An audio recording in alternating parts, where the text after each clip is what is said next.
So, the first morning we got a bike. We did. It was delivered to the villa, which is really handy. And we didn't really want to waste any time at all. We had about 3 hours until we had to go and see the solicitor and go and sign all of the paperwork. So we decided to go and grab a pot of paint. Yeah, this was a great idea, going to the hardware shop. The only thing we hadn't thought about when we came out was how we were going to get everything home on a moped. On the beautiful Mediterranean island of Zakynthos stood a Greek villa waiting to be loved. Its owners had grown old and could no longer take care of it. This is the story of how it's slowly being brought back to life. This is Saving Sweet William. Yeah, this was a great idea, going to the hardware shop. Running in there, they were super helpful, loads of stuff for us to see. We were really pleased with how much there was on offer. And they spoke perfect English in there as well, didn't they? We'll put a link to them at the bottom of the page. Yeah, they were really great. The only thing we hadn't thought about when we came out was how we were going to get everything home on a moped. It didn't seem worth buying a small pot of paint, so we ended up with a 10-litre pot of paint that we had to fit in a back box. Yeah, we looked for a few minutes and thought about whether we could put it at the front or the back or on a lap, or in the end the back box became the boot. With you wedged up against it to try to keep the back box from blowing open on the way home. Absolutely. But this is common in Greece. People ride around with way more dangerous things than that on the back of their scooters, don't they? Yeah, I've seen a guy with a huge industrial hoover stroke carpet cleaner on the front of his motorbike. Yeah, so it's pretty common. So we decided to do a little bit of painting in the kitchen, didn't we? We just wanted to brighten that up first of all, because that was the room that looked probably worst out of the lot of them, right? Yeah, I think there'd been a lot of cooking over the years done in there, and it a lot of painting. Needed a freshen up. So that was the first place we wanted to start, to kind of really feel like we were bringing it back to life. So after about an hour of painting, we ran out of time. We had to head off to see our lawyer, didn't we? We did. It was all go, go, go. All we wanted to do really was paint, but we had to go and sign all the papers and make everything official. So still in our clothes that were covered in paint, we hopped on the bike and off we went. Off to Zante High Street, which was actually our first time on the High Street ever, wasn't it? Which is crazy. It was. We were really pleasantly surprised by Zakynthos Town. We hadn't actually ever seen it, which seems mad to buy a place when we hadn't ever seen the main town. But it was super, super nice to meet Spiros and to see how beautiful the town is. It's very colourful, very vibrant. It was great. So we arrived at his office. Really informal, wasn't it? He was looking all relaxed in chilled out clothes. Nothing like a law office in this country or in England. And he had his dog with him, didn't he? He did. Yeah. Took us into a nice air conditioned room and we sat and patted the dog. Got us a nice coffee. We sat and petted the dog for a bit. After that, we went for a walk through the town. So we had to follow Spiros and head towards the notary's office to pay our fee there. And while we were walking, we actually got quite an in-depth history about Zakynthos, didn't we? We had no idea that there'd been a pretty devastating earthquake back in the 50s. That was quite interesting when he said. Super interesting. In the tranquil beauty of Zakynthos lies a tale of resilience born from devastation. On August 12, 1953, an earthquake magnitude 7.3 shattered the island's peace.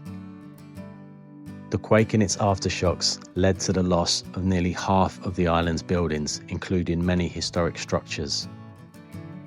The tragedy resulted in the deaths of around 455 people and left thousands homeless. The capital city of Zakynthos suffered particularly heavy damage, with many of its buildings reduced to rubble. The earthquake triggered a tsunami that added to the immense destruction along the coastlines of Zakynthos and nearby islands. But from the ashes of destruction emerged a spirit unbroken. With unwavering resolve, the people of Zakynthos rebuilt their beloved island, brick by brick. Supported by the generosity of nations far and wide, Zakynthos rose from the rubble, a testament to human solidarity. And though scars of the past still remain, Zakynthos stands tall, a beacon of resilience, renewal, and hope. We carried on walking a bit more and he told us a little bit about the history of tourism and how that's impacted the island. Generally positively, obviously, you know, lots of the older generation prefer it before the tourists arrived. Yeah. But it's such a busy place now and that's only been good for the economy, right? Tourism has helped them, yeah, although they do say that they prefer it back in the day when it was farmland and less booze cruises, I guess. But yeah, no, they do love having the tourists there as well. In Greece, the sight of whitewashed buildings against the azure backdrop of the Ionian Sea is nothing short of enchanting. Nowhere is this more picturesque than in Zakynthos, where the stunning shipwreck beach stands as a testament to both nature's power and beauty. Surrounded by towering limestone cliffs, the shipwreck, stranded on the sandy shores decades ago, adds an air of mystery to the already mesmerising landscape.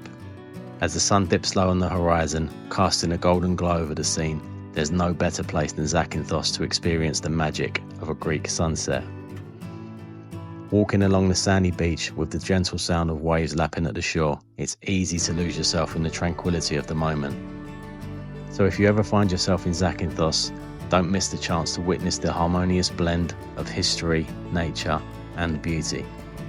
After that, we went to the government building to officially sign the papers and to become owners of the place. We did, proud owners. As we continued to walk, we discovered a lot more about the olive oil industry on the island. Zakynthos is home to around 2 million olive trees. The harvest season runs from October to February, and lots of the little villages still gather olives the traditional way, which is laying a net on the floor underneath the olive tree, bashing it with wooden sticks until all the olives fall into the net. They then spend some time separating all the leaves and branches before they mash it into a pulp and extract the first generation of olive oil. That's what's considered the best olive oil, but they also send the pulp off to the Peloponnese, and down there it's pressed to make a second olive oil, and that's generally what we'll find in our supermarkets in the West. If you seek out first generation olive oil, you will notice the difference between that and the stuff you generally see on the supermarket shelves straight away. The final destination was the government office, and we were about to sign and become owners of a Greek property. That was really laid back as well, wasn't it? It was. It was nice. Everything they do over there is really quite informal, but you know, it's chilled, isn't it? It's really nice. They were all talking amongst each other in Greek, weren't they, when we were standing there? We were just looking around at all the old paperwork. Some of the books were older than anything I'd probably ever seen before, and it was incredible, the files and the volumes that had been stored for goodness knows how long and preserved, and yeah, it's quite a sight to see. And that was that. We signed the paperwork and officially became owners of Villa Sweet William. Hope you can join us next week. We're going to be taking on the garden clearance along with dealing with some unwanted visitors. Thank you for watching. Hope to see you again soon. See you soon. Bye. If you enjoyed our show, please feel free to like and subscribe. Thank you so much for watching.